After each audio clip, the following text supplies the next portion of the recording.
जी हां, पीएफआई पर बैन और क्या कहता है इंडिया। तो कट्टरपंथी इस्लामिक संगठन पॉपुलर फ्रंट ऑफ इंडिया यानी कि पीएफआई का टेरर कनेक्शन और देश की एकता और अखंडता को नुकसान पहुंचाना भारी पड़ गया है।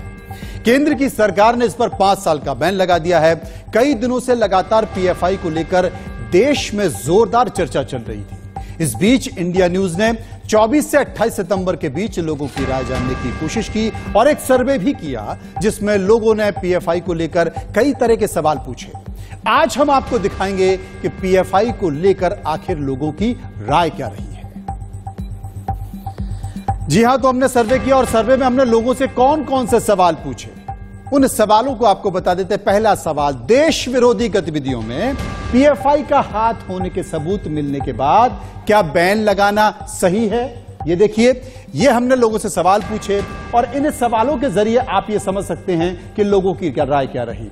हां जिन लोगों ने कहा 54.06% और ना जिन लोगों ने कहा वो 14.78% और जो कह नहीं सकते या बता नहीं सकते वो संख्या थी 31.16%। यानी कि ज्यादातर लोगों ने कहा कि जो बैन पीएफआई के सबूत मिले हैं तमाम ऐसे सबूत हैं जिसमें बैन लगाना चाहिए, उनकी जानकारी साफ तौर पर है। और जो सबसे बड़ी संख्या है हां के तौर पर वो आपको दिखाई दी है कि क्या संख्या है, 54.6%। ये बड़ी संख्या है, छोटी संख्या नहीं। इसलिए हमने सर्वे कराया। सैंपल साइज क्या, वो भी हम आपको लगातार दिखाते रहे। तो एक बड़ी संख्या है जिस संख्या के जरिए आप कह सकते हैं हमने जो सवाल किया कि देश विरोधी गतिविधियों में पीएफआई का हाथ होने के सबूत मिलने के बाद क्या बैन लगाना सही था। हां कहने वालों की संख्या आप देख सकते हैं 54.0%, और जो ना कहने वालों की संख्या है वो 14 देखिए, जो ना कहने वालों की संख्या है वो 14.78%। और जिन लोगों ने कहा कि हम कह नहीं सकते या हमें पता नहीं है वो 31.1%। तो आप सोचिए, ये देश में तमाम सारे सबूत हैं। हम लोगों से जानेंगे, पूछेंगे कि जो सर्वे है उस पर आखिर लोग क्या कहना चाहते हैं। श्याम झा नेता बीजेपी के हमारे साथ हैं, अवधेश कुमार वरिष्ठ पत्रकार हमारे साथ हैं और अनुज अत्रे नेता कांग्रेस के हमारे साथ हैं। हाजी मेहरुद्दीन रंगरेज इस्लामिक कॉलर हैं, वो हमारे साथ हैं। सबसे पहले हाजी साहब के पास चलते हैं। हाजी साहब क्या कहेंगे आप? कह रहा हूँ ये मैं तो सवाल ही एनआईए के ऊपर सवाल पे बता रहा हूँ कि एनआईए ने जो है अपनी इन्वेस्टिगेशन में अभी तक जो है उनका जो लोगों को सजा कराने में 6% का रोल रहा है। 94% वो सजा नहीं दिला पाए। बहुत साल लोग जेलों में रहे, बाद में छूट गए। अब यही बात जब एक शिंदे साहब है महाराष्ट्र के, वो कहते हैं कि क्या नाम लें, हलफनामा दायर करते हैं कोर्ट में और कहते हैं कि हमें बम बनाने की ट्रेनिंग दी जा रही थी और बम फोड़ने की ट्रेनिंग दी जा रही थी। आरएसएस की शाखा में, फिर आरएसएस इतना बड़ा संगठन है, उसकी फंडिंग कहां से होती है, उस पर कोई जांच नहीं होती। तो ये दिखाता है कि मुसलमानों को खास तौर से टारगेट किया जा रहा 2014 के बाद से। और मैं आपको ये तथ्य के साथ बताना चाहूंगा, अगर कोई प्यार करता है तो उसे अब लव जिहाद बता दिया, अगर कोई जमीन खरीद लेता है लैंड जिहाद बता दिया, हिजाब, हलाला, कोरोना, जनसंख्या, सब चीजों का जिम्मेदार अगर कोई है तो वो सिर्फ मुसलमान है इस देश में। ये दिखाया जा रहा हिंदू भाइयों को कि मुसलमान ही इस देश में सबसे बड़े सांप्रदायिक दंगे करने वाले। हेलो जी, और जिन्होंने जयपुर साहब क्या कहेंगे आप? हाजी साहब कह रहे हैं कि मुसलमानों को देश विरोधी बताने की कोशिश की जा रही है। हाजी साहब ये भूल रहे हैं, हाजी साहब को ध्यान आना चाहिए 2006 में सिमी को बैन किया गया था और सिमी भी मुस्लिम संगठन था और उस समय कांग्रेस की सरकार थी। आज भारतीय जनता पार्टी की सरकार 2014 में बनी तो सिमी क्या 2014 के बाद बैन हुआ? और भारत देश में कोई भी आप ये बताइए, आरएसएस तो तीन बार बैन हुआ, आरएसएस पे 3 बार बैन लगा। आरएसएस पे उनके पास इतना धन कहां से आता है जो बड़ी बड़ी शाखाएं करते हैं, बड़े बड़ा आयोजन करते हैं? जांच तो उनकी भी होनी चाहिए, हम ये कह रहे हैं। आप समझिए मेरी बात और इसका जवाब दीजिए। हाजी साहब इसका जवाब दीजिए, उनके पास कहां से आती है फंडिंग? आरएसएस को एक बार बैन किया गया था, के पास लगता आवाज नहीं जा रही। तीन बार किया गया, तीन बार। फिर आपको पता नहीं है, हाजी साहब आपको पता नहीं है, 3 बार किया गया। हाजी साहब, आप एक बार और ध्यान से सुन लीजिए। अनुज जी, आप क्या कहेंगे? आरएसएस कराएं तो मैं बोलता हूं जी, इन्हें चुप करा दीजिए तो मैं जवाब दूं थोड़ा सा। देश के लिए काम करता है, देश के विरोध गतिविधियों में काम नहीं करता आरएसएस। हाजी साहब, थोड़ा अपना ज्ञान के चक्षु खोलिए, थोड़ा अपना ज्ञान का विकास करिए, बुद्धि का विकास करिए। अनुज जी देखिए, आज पीएफआई का इस सरकार ने बैन किया है। हम उस चीज का स्वागत करेंगे कि जो भी कोई भी संगठन इस देश में देश की अस्मिता को, देश की सुरक्षा को, देश की अखंडता को खतरा पहुंचाने का काम करेगा, निश्चित तौर पे उस पर बैन होना चाहिए। जो भी संगठन इस देश में रेडिकलाइजेशन फैलाने का काम करेगा, आपस में समाज में विष घोलने का काम करेगा, धर्म के आधार पर देश को बांटने और समाज को बांटने का काम करेगा, सरकार की जिम्मेदारी बनती है उसके पर काम करे। लेकिन जब सरकार अगर सिलेक्टिव होकर के एक चुनिंदा संगठनों पर काम करे और बाकी जो संगठन जो उनके सहयोगी संगठन हैं, जिनके ऊपर शुरू से दाग लगा आया है, आजादी के बाद से लेकर के उनके ऊपर कहीं ना कहीं इस देश के साथ कहीं ना कहीं वफादारी के नाम पर उन पे प्रश्न चिन्ह लगता आया है, चाहे आजादी से पहले और आजादी के बाद पर क्यों नहीं उन पे कार्रवाई की जाती है। आज क्यों उनको ऐसा कहा जाता है कि आरएसएस को एक सबसे बड़ी बात बार बार सब लोगों के मुंह पे नाम आता है कि भारतीय जनता पार्टी की पेरेंट ऑर्गेनाइजेशन है, सारे निर्णय जो है आरएसएस की तरफ से होके आते हैं, चाहे सरकार के हों या संगठन के हों, और उनके कहीं ना कहीं संलिप्तता लगातार प्रश्न चिन्ह के दायरे में लगती रहती है। तमाम तरह के उसके भी सबूत सामने आए हैं कि किस तरह से आरएसएस के और जो गतिविधियां रही हैं, कहीं ना कहीं अक्सर ऐसा देखा गया है कि समाज को बांटने का, धर्म के आधार पर जब ये स्थिति रही है तब तक बैन भी लगा है, और ये बात बहस में है, चर्चा हो रही है कि अगर पीएफआई पे बैन लगा है तो तमाम जो विपक्षी दल के नेता वो कह रहे हैं कि आरएसएस पर बैन क्यों नहीं। एक और सवाल ले लेते हैं, जो हमने लोगों से सवाल पूछा, लोगों का मिजाज जानने की कोशिश की, देश का मूड समझने की कोशिश की, उसमें एक सवाल और था, और वो सवाल था कि देश में पीएफआई के बढ़ने की वजह क्या है। देश में पीएफआई के बढ़ने की वजह क्या है? जो तमाम लोगों की प्रतिक्रिया आई है, उस प्रतिक्रिया को समझ लीजिए।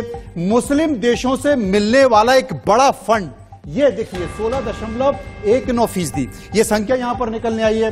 कह नहीं सकते 52.83%। इसके साथ साथ देश में मुस्लिम समुदाय के एक तबके का समर्थन 14.74%, तो ये है। और विदेशी आतंकवादी संगठनों से संबंध 16.24%। ये जो तमाम लोगों से राय जानने की कोशिश की, उस राय में जो बात निकल कर आई है वो ये चीज है। अब आपको बताएं कि हम अपने मेहमानों के पास चलते हैं, अवधेश जी से समझ लेते हैं कि अवधेश जी इस पूरे मामले पर जो देश के लोगों की राय है कि पीएफआई के बढ़ने की वजह क्या रही, उसे लेकर आप क्या मानते हैं?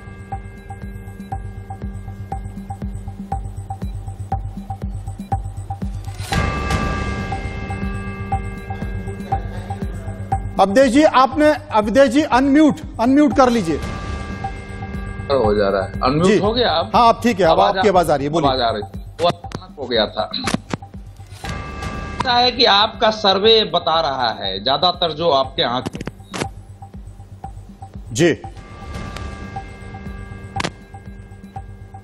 अवधेश जी आपकी आवाज फिर नहीं आ रही है, मैं आपके पास वापस आऊंगा। हमने कुछ और लोगों से सवाल लिए हैं, वो सवाल भी आपके सामने स्क्रीन पर दिखा देते हैं, क्योंकि उन सवालों को आपको दिखाएंगे तो चर्चा निकल कर आएगी। आखिर वो एक और कौन सा सवाल है? क्या यूपी की तरह देश में मदरसों और वक्फ बोर्ड का सर्वे होना चाहिए? क्योंकि इस बात का जिक्र देश में चल रहा है, बहस इस बात को ले रही है। हमने जब लोगों से पूछा तो हां जो संख्या निकल कर आई 55.42%। हां कहने वालों की संख्या थी, कह नहीं सकते या पता नहीं है वो संख्या थी 3.70%। ये वो संख्या है जिसमें लोगों ने कहा कि हम नहीं कह सकते। इसके साथ साथ जो ना करने वाले लोग हैं वो करीब 13.88%, यानी कि बड़ी जो संख्या है वो बड़ी संख्या है 55.42%। सीधे चलेंगे अपने मेहमानों के पास। एक और महत्वपूर्ण सवाल था कि क्या यूपी में जिस तरह से मदरसों और वक्फ बोर्ड का भी सर्वे होना चाहिए, उत्तर प्रदेश की सरकार कह रही है, हालांकि जहां जहां यूपी में जहां जहां बीजेपी की सरकार है उनमें इस बात का जिक्र आया है। अवधेश जी, दोनों सवालों के जवाब एक साथ। देखिए, पहले तो मैं ये कहूंगा कि आपका सर्वे बता रहा है कि नरेंद्र मोदी सरकार हो या योगी सरकार, उसने जो पीएफआई पर बैन किया है और जो सर्वे वहां कराए हैं उसके हक में देश का बहुमत है जी। कि उसके विरोध करने वालों की संख्या 12%, 13%, 10% आ रही है। तो जाहिर है कि देश का, इसका मतलब तो यही हुआ ना कि हमारे जो विपक्षी नेता हैं उससे ज्यादा जिम्मेवार, अपने देश को लेकर ज्यादा प्रतिबद्धता, सुरक्षा को लेकर ज्यादा चिंतित, सांप्रदायिक सद्भाव को बनाए रखने को लेकर ज्यादा उनके अंदर कमिटमेंट है। उनको लग रहा है कि सही हुआ है। ये तो ये सर्वे तो उन लोगों को है जो आपके चैनल में और बाहर से बैठ के करें। पहले तो एक फैक्ट में ठीक कर दूं, हमारा दोस्त हाजिर अंग्रेज को शायद पता नहीं है कि एनआईए वर्ल्ड की एजेंसी है जिसका कन्विक्शन रेट 90% से ज्यादा है। अरे 6% है, 6। सुनो नई जानकारी है। 6% है ओनली, 94 नहीं है। 94 सजाए नहीं दिला पाए वो लोगों। बीच में नहीं, इनको मालूम नहीं है। 93.25% उसका कन्विक्शन रेट है। 13 वर्षों में 400 केसेस एनआईए ने किए हैं। 349 में उसने चार्जशीट दायर किया है। 2494 एक्यूज्ड अरेस्टेड हुए हैं, उसमें कन्विक्टेड 391 हुए हैं। अभी तक के हिसाब से वो 93.25% है। वर्ल्ड में इसकी मान्यता है कि एफबीआई जैसे एजेंसियों की तरह कर रही है। मतलब हाजी साहब, अवधेश जी का ये कहना है कि वो हवाबाजी नहीं कर रहे हैं। ये जिसे पढ़ के फेक न्यूज को पढ़कर ये जो बता रहे हैं ना, यही भाजपा का है जो ध्यान भटकाती है, झूठ बताकर, झूठे आंकड़े। अरे हाजी साहब, अवधेश जी भाजपा के प्रवक्ता नहीं है, इसके लिए भाजपा के प्रवक्ता नहीं है अवधेश जी, भाजपा के प्रवक्ता शामिल है जो बगल में बैठे हुए हैं। प्रोपेगेंडा के तहत काम करते हैं पूरा। अच्छा, ये बताइए, जो अक्षरधाम के बम ब्लास्ट में पकड़े गए थे वो बाद में बाइज्जत बरी क्यों हुए? कई सारे ऐसे मुसलमान हैं जो बाद में जाके एनआईए ने पकड़ा उन्हें और उन पे जुर्म। अरे हाजी साहब, नहीं था कुछ भी, हाजी साहब हवाबाजी नहीं, आंकड़ों पर बात करिए। मगर ये तो आंकड़ों पे, हाजी साहब आंकड़ों पर बात करिए, तय कर देती है कि हाजी साहब आंकड़ों पर बात करिए। मनोज जी आप इनको रोकिए, मैं ऐसे डिबेट नहीं कर सकता हूँ। एक डिबेट होता है का। मैं ऐसे, आप ये बताइए कि इस देश में मेरी एक मान्यता है, मेरे संपूर्ण जीवन में मेरे आंकड़े पर आज तक किसी ने प्रश्न नहीं उठाया। अगर मैं कोई आंकड़ा दे रहा हूं तो वो ऑथेंटिक होगी तभी मैं दे सकता हूं ना। मैं इनके तरह तो नहीं कुछ भी बोल जाऊंगा। इस देश में हमारे बात का अगर महत्व है, लोग मेरे आंकड़े को नोट करके उस पर रिसर्च करते हैं, मैं ऐसे ही बोल दूंगा। मैं चैलेंज करता हूं कि अगर मेरा आंकड़ा गलत होगा तो मैं तो कह रहा हूं, मैं पत्रकारिता छोड़ दूं, मैं आंकड़े लेके बैठा हूं, मेरे सामने 93.25%। आप देश को आईना दिखाइए ना, जब आप पत्रकार हैं, आप देश के चौथे स्तंभ में, आप बात देश की करिए ना। आप बीजेपी की बीच में वेटिंग क्यों करते हैं? अवधेश जी आपको रोकूंगा, हाजी साहब आपका भी रोकूंगा। एक और सवाल, सर्वे का एक और महत्वपूर्ण सवाल ले लेते हैं कि देश में कट्टरपंथी घटनाओं के बढ़ने की वजह क्या थी। यह भी बड़ा महत्वपूर्ण सवाल है कि देश में कट्टरपंथी घटनाओं के बढ़ने की वजह क्या थी। अब देखिए, एक तबका भारत में शरीयत चाहता है, 15.8% लोगों ने कहा। वहीं दूसरी तरफ बाहरी ताकतों का सक्रिय होना, बाहरी ताकतें देश के बाहर सीमा पार जो ताकतें हैं वो सक्रिय होना, ये एक बड़ा 13.65%। इसके साथ कह नहीं सकते बड़ी संख्या, यानी कि 53.79%। और मोदी विरोधी में कुछ भी करने की जो सनक है उसकी संख्या है 16.69%। बड़ा सवाल क्या था? बड़ा सवाल था कि देश में कट्टरपंथी घटनाओं के बढ़ने की वजह क्या है। और उस बढ़ने की वजह में जब सर्वे हमने किया, लोगों की राय जानने की कोशिश की, तो उस राय में यह कुछ निकल के आया। शरदेंदु जी हमारे साथ मौजूद हैं, एक बार उनके पास चलते हैं क्योंकि हम उनके पास नहीं जाए। शरदेंदु जी, आपसे हम पूछना चाहते हैं, ये जो पीएफआई पर बैन लगा है, इसको लेकर तमाम सारी बातें कही गई हैं, उन्हें लेकर आप क्या मानते हैं? देखिए, मेरा ये मानना है कि पीएफआई पे बैन राष्ट्र विरोधी गतिविधियों के कारण लगा है। ये ऑर्गेनाइजेशन मुस्लिम का है, इस वजह से नहीं इस पे बैन लगा। इन्होंने राष्ट्र विरोधी एक्शन किया है, उसके हार्ड इंटेलिजेंस थे, उनके एक्ट ने उनको इस देश को इस राह पे ला दिया कि उनको बैन किया जाए। और पीएफआई की जो सिस्टर ऑर्गेनाइजेशन थी उनको भी बैन किया गया। इसकी वजह क्या थी? आपने इस तरीके का डिक्टेट दिया कि एक पर्टिकुलर टाइम फ्रेम के अंदर हम हिंदुस्तान को मुस्लिम राष्ट्र बना देंगे। उन्होंने डिक्लेयर दिया कि हम सेलेक्टिव क्लिक करेंगे, एक पर्टिकुलर ऑर्गेनाइजेशन की लीडरशिप को एलिमिनेट करेंगे और गृह युद्ध की स्थिति में हिंदुस्तान को ला देंगे। और अल्टीमेटली हमारा जो मकसद है हिंदुस्तान को इस्लामिक स्टेट बनाना, इस मुद्दे पे काम किया गया। जब इस मुद्दे पे आप काम करेंगे तो ये पूरी तरीके से राष्ट्र विरोधी है। राष्ट्र विरोधी एक्टिविटी होने की वजह से उनके ऊपर दो बार रेड हुआ, एक 22 तारीख को और एक 27 तारीख को हुआ। अब उनका नेटवर्क देखिए, एक जगह 13 स्टेट हुआ, पिछले बार जब कल जो रेड हुआ वो 7 स्टेट हुआ।